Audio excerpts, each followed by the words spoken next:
Eskander Abadi. Er spielt für uns heute das Lied über die Menschenrechte.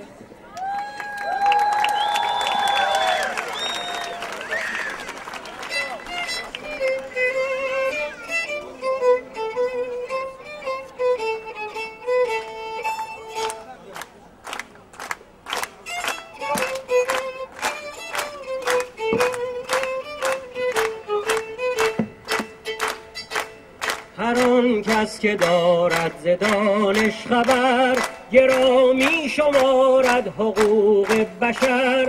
بشر را حقوقی بود در سرشت، که منشور آن را طبیعت نوشت. ز هر تیره و بوم و کشور بود، بشر را حقوق برابر بود.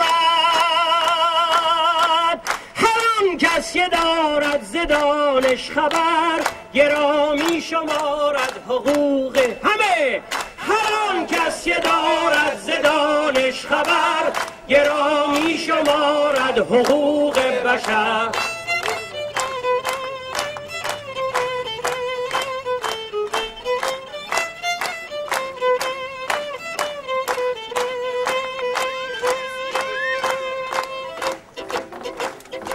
مخواه از بشر بردگی بندگی، که آزاد باید کند زندگی. حقوق بشر گر بود محترم، برافتد ز گیتی نشان ستم. هر آن کس که دارد ز دانش خبر، گرامی شمارد حقوق همه.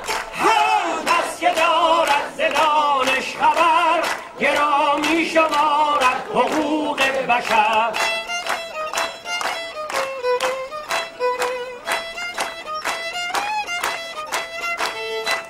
عدالت چو بالخر فرمان دهد، تو را هرچه باشد سزا آن دهد. بجو دانش و بینش و مردمی، که این است سرمایه